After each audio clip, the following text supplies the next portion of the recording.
All right, welcome to the Legal Awareness web series. It's not Professor Faizan Mustafa saying it, it's me this time. I am Asad, I'm a practicing advocate in Hyderabad.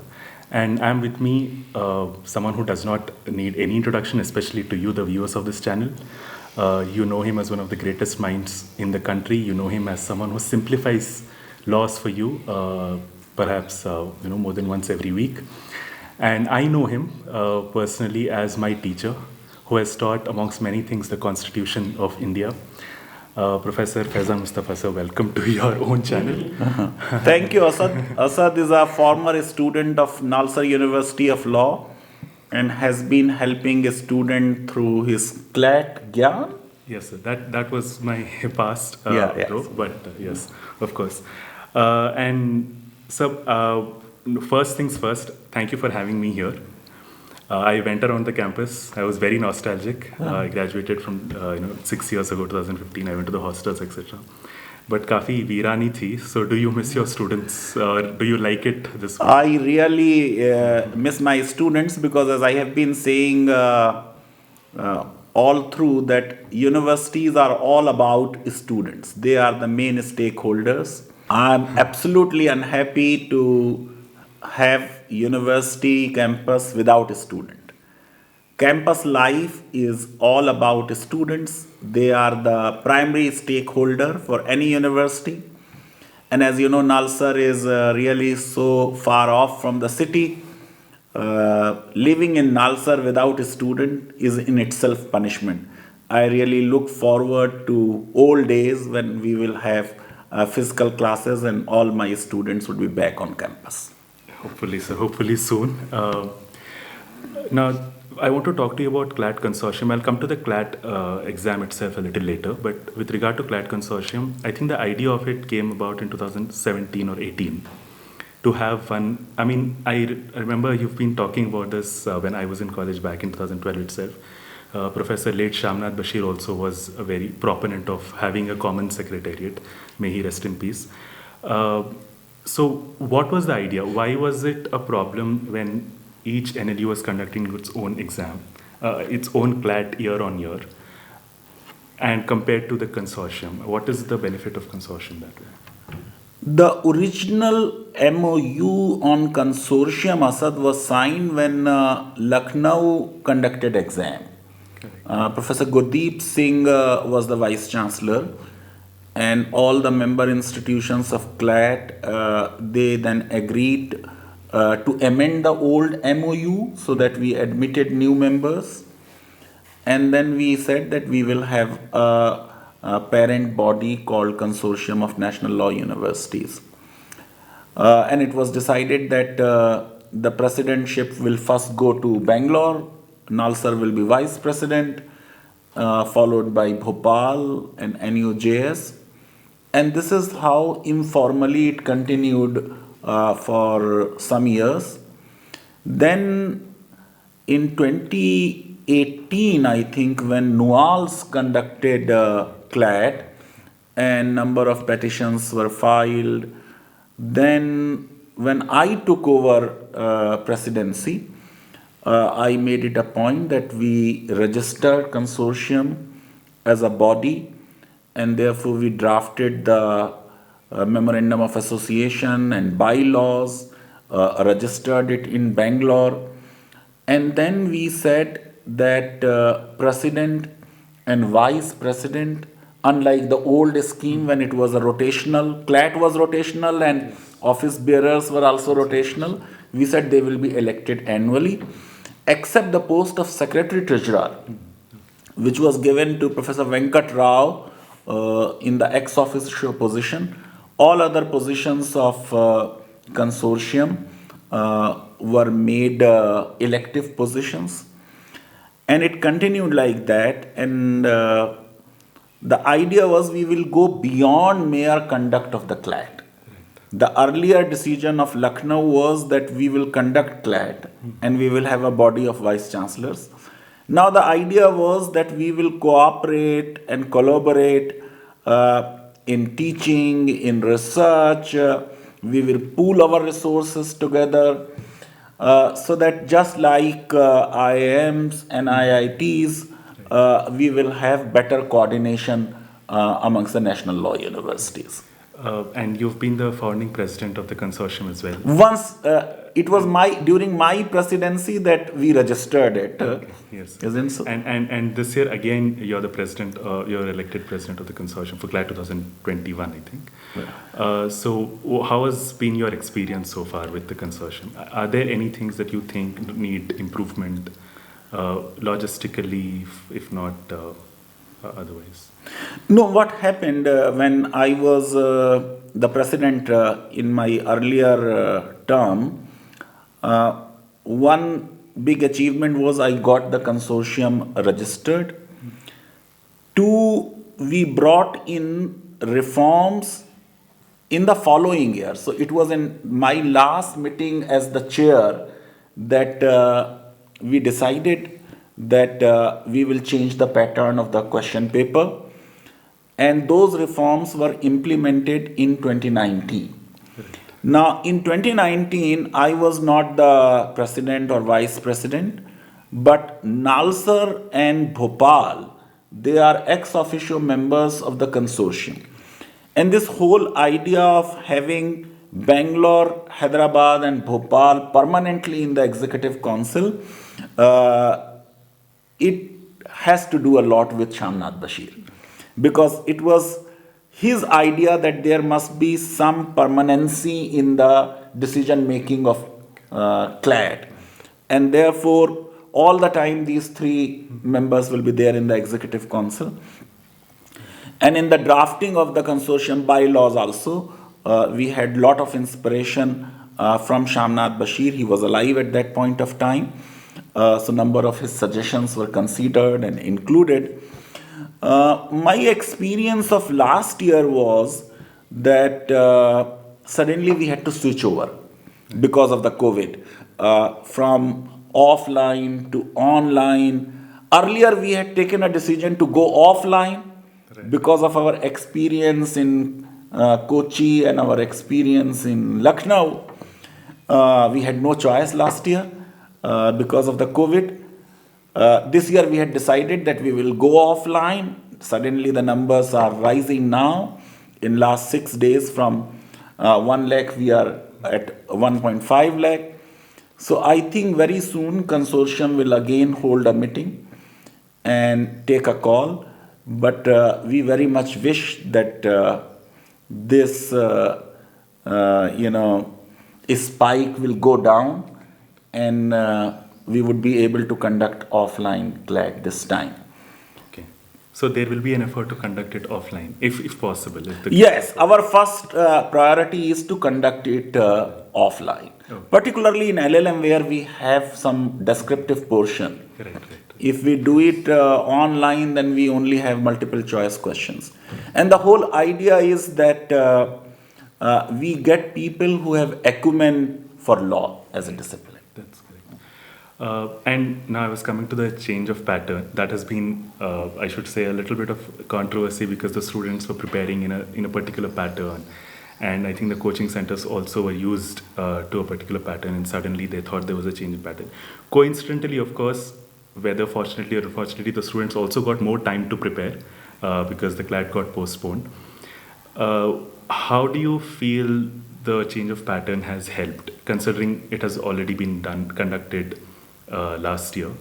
Do you think it was able to generate better quality students, or was it a better gauge in terms of examination? No, it was well intentioned, and 1 year is not It's too early to say. Too early, to make a judgment whether this new pattern is better or earlier pattern was good. But you see, number of experts have been criticizing the earlier pattern. Right. They were saying that it is based on static GK. Now we said that we will give paragraphs. There will be questions based on paragraphs. There were some concerns that there was too much to read in the limited time. But you would recall that we also reduced the number of questions from 200 to 150. I have been saying it for many years in CLAT that 200 questions in 120 minutes are really torturous for students. We are dealing with +2 students. And I was absolutely unhappy. I am still not very happy about this whole legal section in CLAT. I feel it is unethical to ask any question relating to law because they are coming to us to learn law and we are trying to test them in law. So we try to make some welcome changes. I think that it has helped many students. And as you rightly said, though, you see, at what time you can make a change? CLAT meetings generally, last year was an exceptional year. Generally, we used to meet twice. So there will be one meeting in November when after all accounts etc. are settled, the new CLAT convener will take over and the new pattern of exam will be notified. And then there will be a second meeting when result is to be announced. Now one of the major changes, no one university conducts CLAT. CLAT is conducted by an executive council of the consortium which has Bangalore, Hyderabad and Bhopal as ex officio members. Then every year one CLAT convener is elected. And generally we also elect one person who is familiar with the conduct of the CLAT. Generally someone who has earlier conducted CLAT. So it's a body of 5-6 people who collectively take decisions. And therefore there is some amount of permanence in the decision making.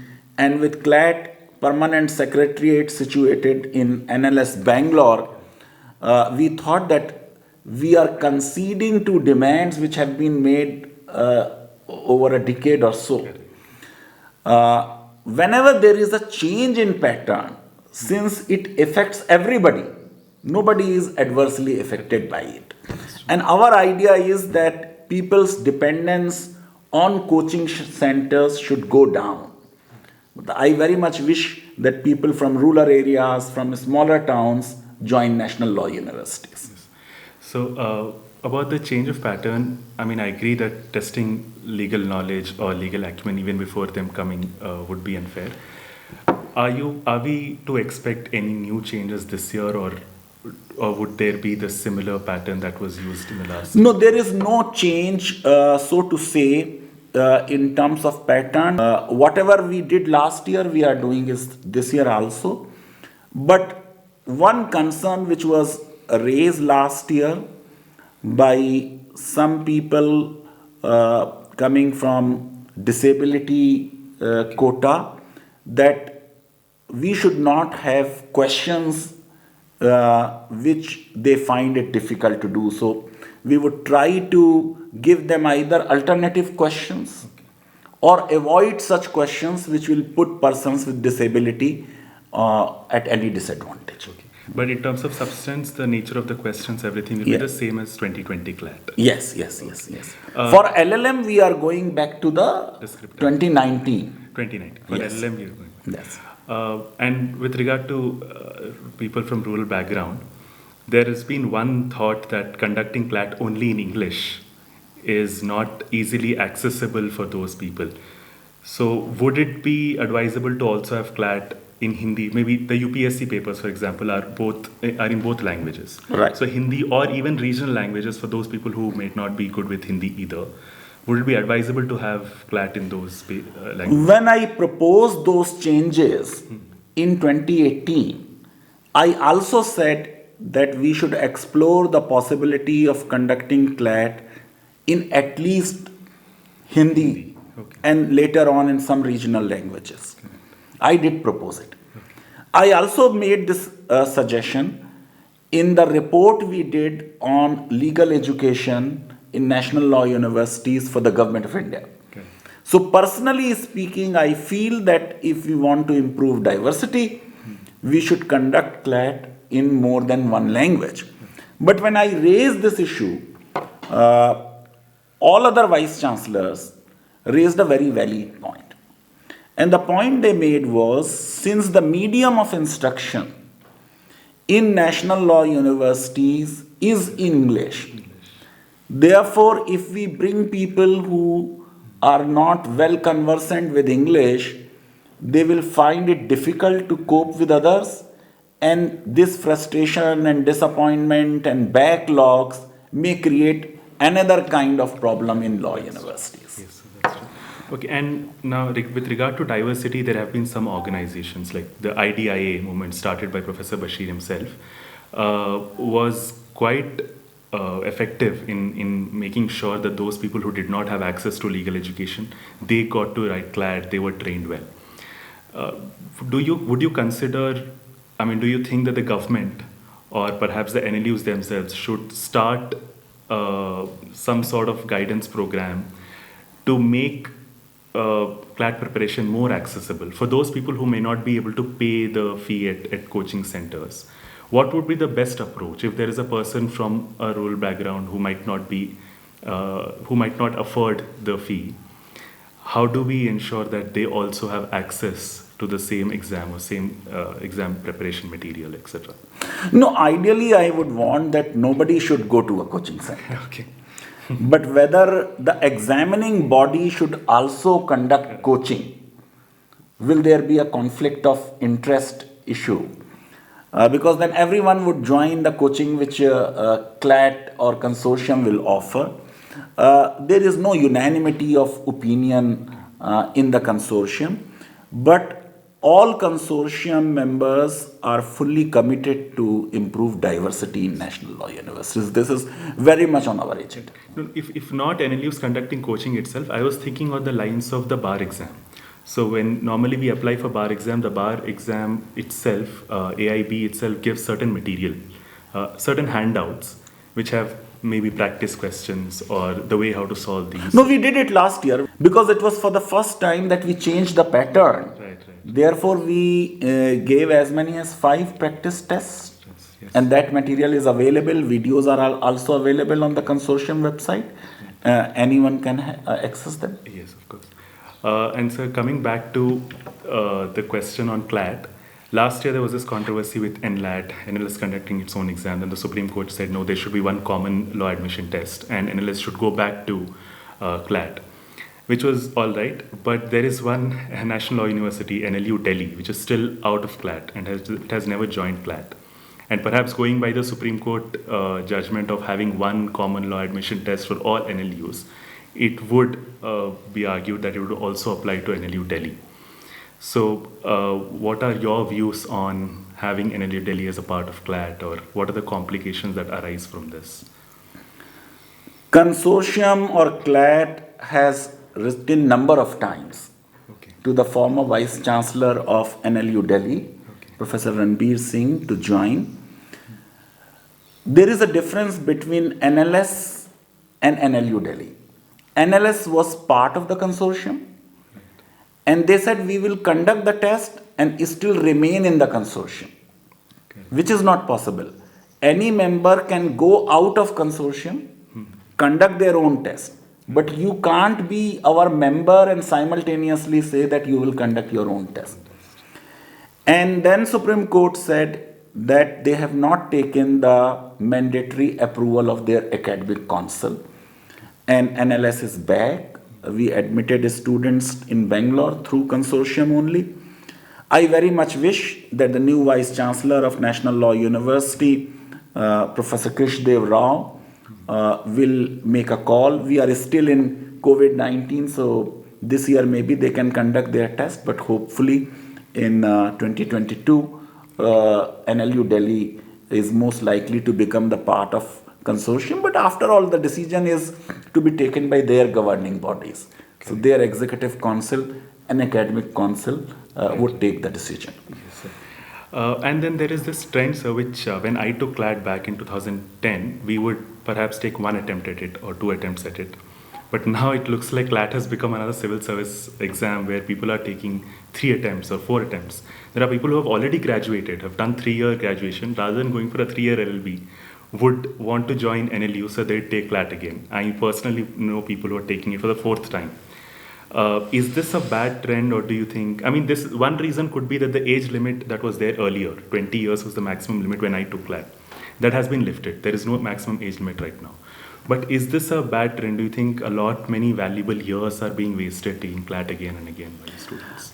One, I am for the age limit. Okay. Ideally, there should be some age limit because we get very, very young students.